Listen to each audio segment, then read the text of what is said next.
It's a hard pill to swallow, but most people will do what they believe is in their own self-interest, not what they know to be true and right. It's easy to sacrifice loyalty, duty, and principle for flattery, comfort, and success when someone thinks the latter offers more fulfillment than the former.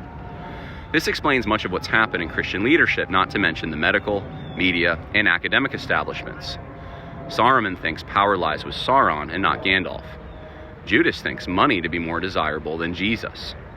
The only part of man not pleased by compromise is his soul.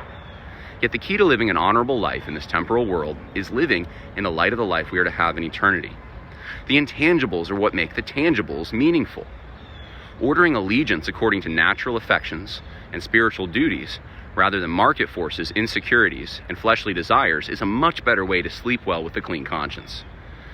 Peace only comes through submission to God's order. There's no wonder our social institutions are fragmented into ever smaller pieces as infighting and treachery lead us down to perdition. We lost true north when we decided to follow our own star. When questions like, how will it benefit me, override questions like, what is my obligation, the seeds of social destruction are sowed. The dragons men who still have chests opposed today are no different in principle than the ancient dragons of Christ's time. But Jesus did not commit himself unto them, because he knew all men, and needed not that any should testify of man, for he knew what was in man. It's not ultimately the wealthiest globalists, the ignorant masses, or the tyrant sitting at the local town hall who threatens our souls. It's our own fleshly desires to ride the waves of flattery, success, and comfort. Divorce has skyrocketed, friendships ended, churches split, homes were sold, and small communities failed to support many of their cherished small businesses in 2020. Exposing the sad reality that a people incapable of governing their own affairs are ill-equipped to face down the looming threats we hear about every day. The good news is that it doesn't have to be this way.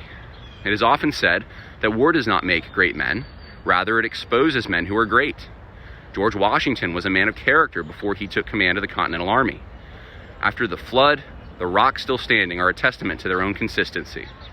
Men of character today are rarely found among the upper echelons of any institution, regardless of what side of the political aisle the institution resides in.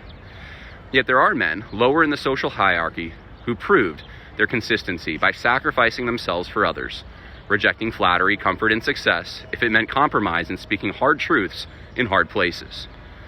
The goal of each of us should be to identify these individuals in their own lives and our lives and offer them our allegiance. A new social order must form, one that cannot be bought or manipulated, not based upon optics or fashion, but truth and honor. If the dragon is to be slain, it is time for the knights to return. This may require us to give more of our resources to local causes than national ones. It may mean we spend less time on our phones and more time helping our neighbors. It may mean we content ourselves with a respectable, honest life, even if we know we could have the limelight. Psalm 37, 10 through 11 says, "Yet a little while, and the wicked man will be no more. And you will look carefully for his place, and he will not be there. The humble will inherit the land, and will delight themselves in abundant prosperity."